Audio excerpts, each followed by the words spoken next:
Hi folks, I want to do a quick bench update because I have a few trees that are showing some great fall color right now, and I thought I'd also do a quick preview of a few projects that I have in mind, most of them for the spring. So I'll start on the left here, and I think this video that I'm filming right now will come out before this one, but I just pruned my hemlock right here, and that's a separate video. But it's doing really well. It's covered in little buds, and I think it's fully recovered from collection.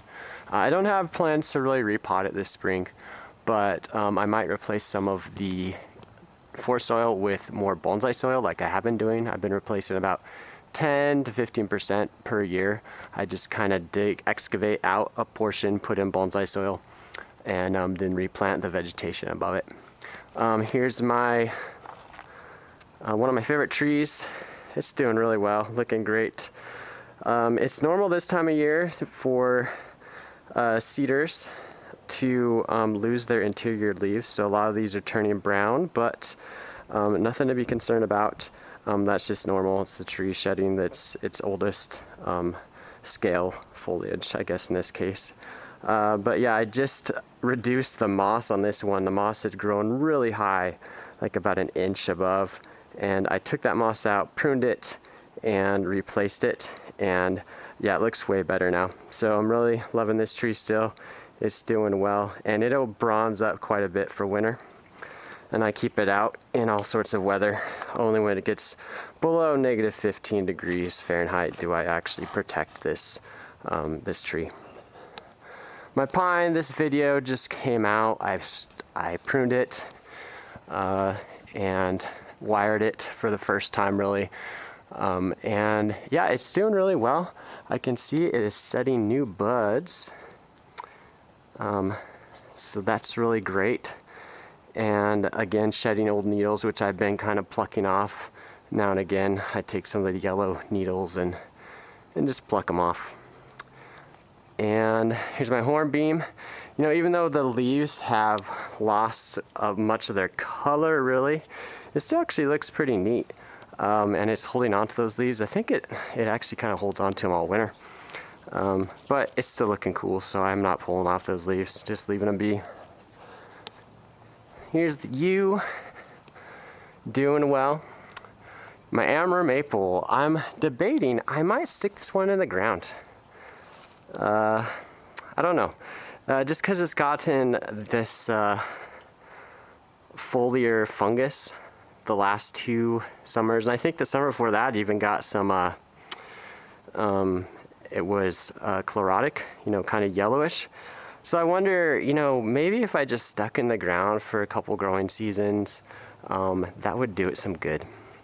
But even despite the fungus, it turned super bright red.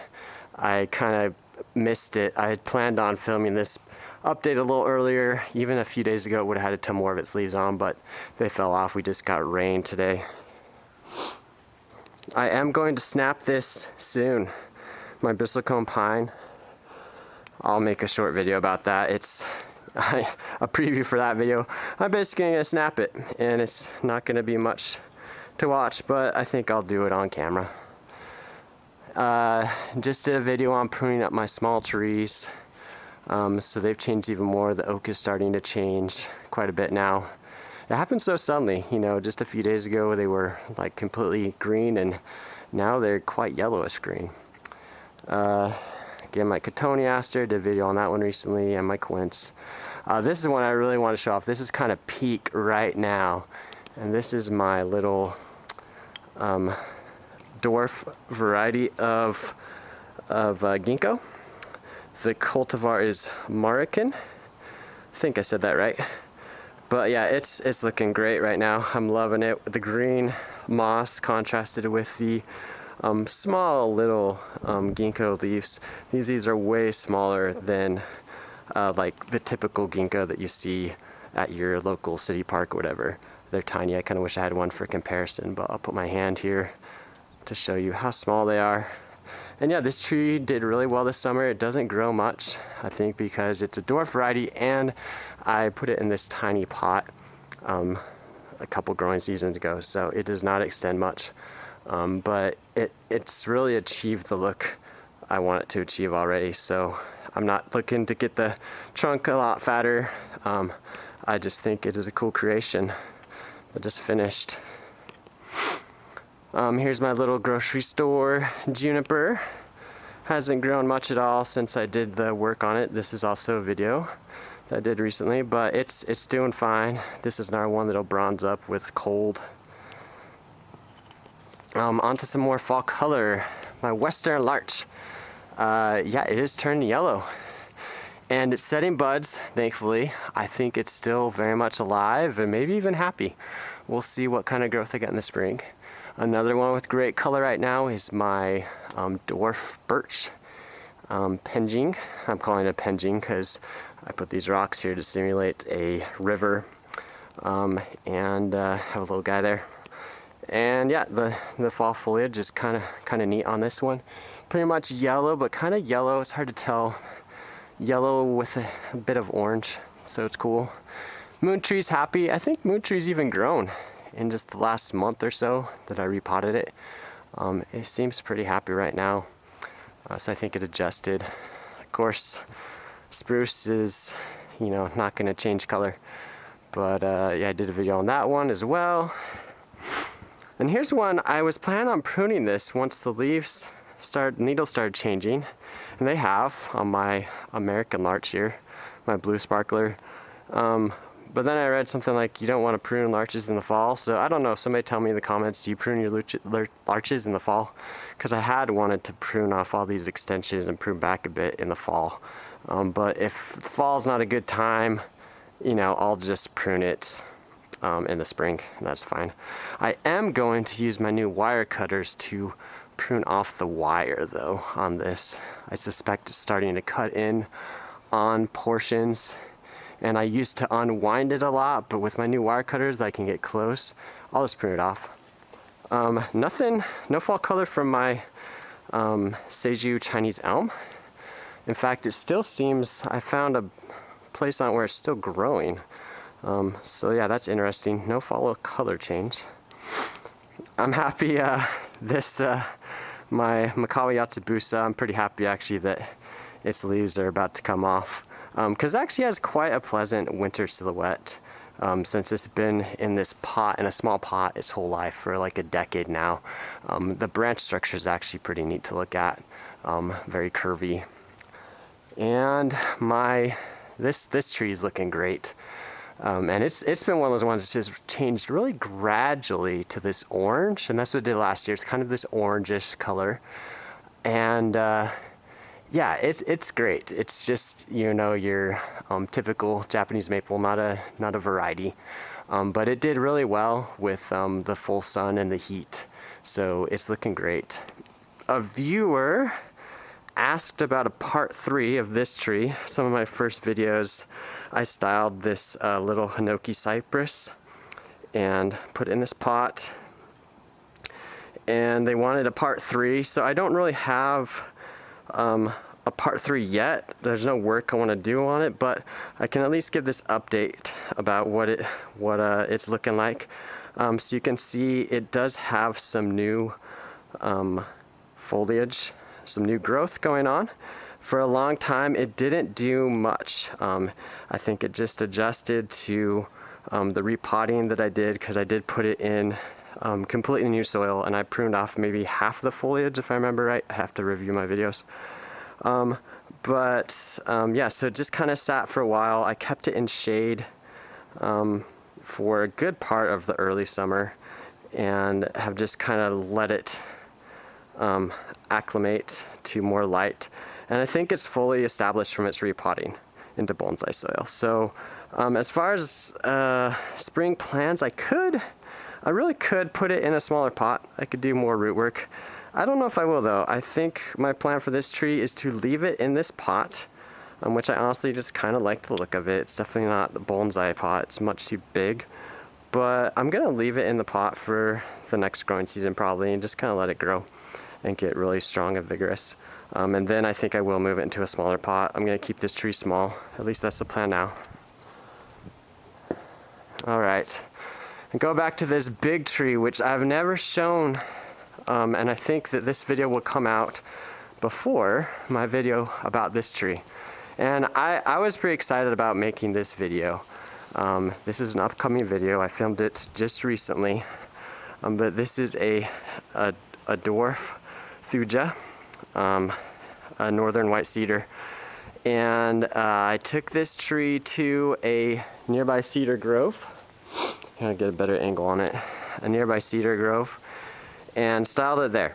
And that's the video that's coming out. I think it's a good one. I don't know. We'll see if people like it. But I actually did bonsai in the forest. There's a western red cedar grove near my house. It has these ancient, massive trees. And so I styled this dwarf thuja that I got for actually an amazingly cheap price considering the trunk size. And I styled it in the forest to look like one of those ancient cedars. And had a ton of fun that day. It was a beautiful day.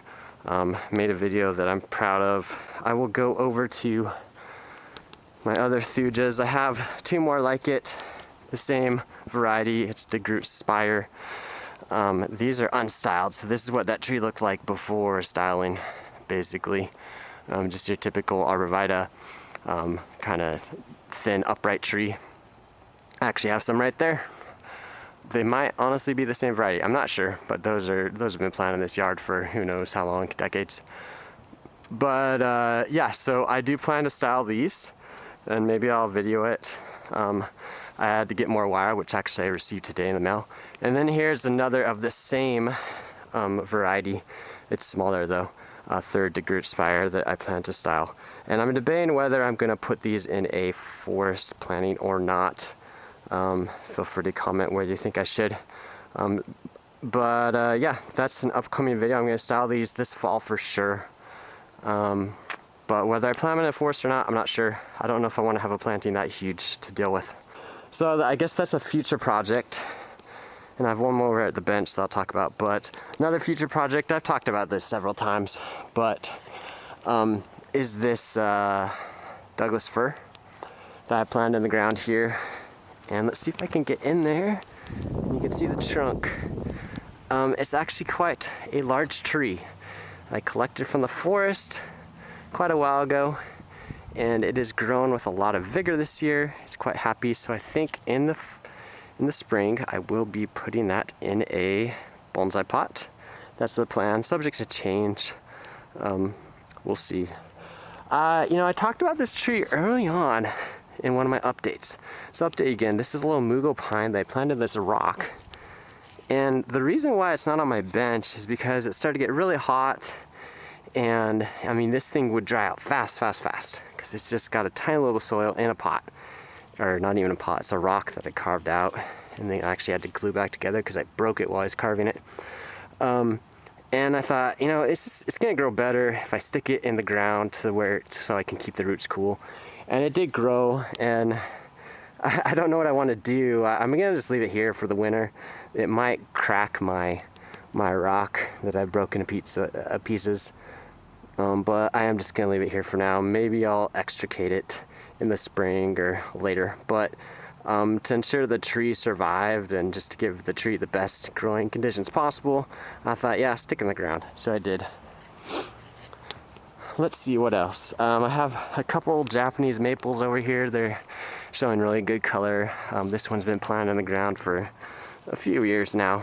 I just bought a really cheap tree, a generic Japanese maple, and chopped it and then stuck in the ground, chopped it again. And so I'm letting it go. My katsura here, I think I'm debating whether it's still quite thin, and I don't really mind a thin trunk on this tree. I think of a tall, elegant tree with elegant curves for this tree eventually. So I might pot it up this spring. I might not. I might just let it grow. But again, this is my katsura. So that's maybe an upcoming project. This one for sure is an upcoming repot for the spring. This is a potentilla. And I bought this as a small garden center shrub 2 or 3 years ago, and I actually styled it. I even root pruned it pretty heavily, put it in a pot, and I thought, you know, it needs just to grow more. And so I decided to stick it in the ground and just let it bulk up. And so what I've done is I've stuck it in the ground, and then each year I prune it down to nothing, and it grows, and I prune it down to nothing, and it grows really well in the garden box, obviously. But now the trunk is quite thick. It's pretty big. I mean, I envision a tiny tree for it. So the trunk is about as thick as I want it. And I'm gonna cut it down pretty short. And I'll probably do that again this fall, actually, shortly. But I think I am gonna pot this tree up in the spring as well. Put in a bonsai pot. I'm actually shopping for a pot for it right now. I wanna get something, maybe a yellow pot, because it has yellow flowers. Although I don't know if I'll see the flowers if I keep the tree small.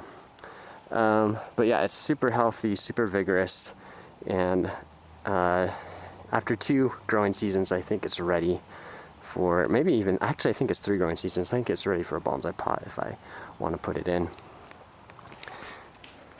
And let's see, one last project I'll talk about, and I'll be done with this update. And that is, I recently went to a Japanese garden, and I've always loved Japanese gardens, and I thought maybe I'll do a miniature Japanese garden. And the inspiration was actually having this tree, my little Yurihime, in this larger pot. I just actually got these little stone lanterns. I have some big rocks that I found in the forest that I like, that have some cool features to them. And this slate, actually kind of like this one because it looks kind of like a bridge. Anyways, I'm thinking about doing like a miniature Japanese garden, maybe even just in this pot. I'll take away these other trees. You know, I mean, this could actually go in it, but I might just plant this in a larger pot, have a stone lantern in there, a big rock or something, and actually put this thing in a bigger pot. Nothing crazy. I'm not planning on making a huge Japanese garden, but something along those lines. Have a lot of moss, maybe some sand or something, 0% water. Yeah, so, oh, and lastly, we'll end on this little oak that's showing some cool fall color. I've got green, orange, yellow, and red all on the same plant. This is a gamble oak from down south. Doesn't grow native here, but it's all over in Utah. That's where this tree came from. My father-in-law brought me a whole bunch of gamble oaks, quite a few, like a dozen, and they all died, which isn't surprising. It's kind of a hard species to collect, from what I understand, because it sends down a big taproot, and so most of them died. But this guy, he lived, and he overwintered, and then started growing again in the spring, and grew all summer. He got pruned down by a rabbit or something. Anyways, I want this tree to live, so I'm going to do my best to keep this guy alive. All right, we'll end the update there, as well as the preview of projects to come. If you have comments about, what projects would you like me to do, maybe if something sounds good, maybe I'll try it. But thanks for tuning in, and I'll talk to you guys later.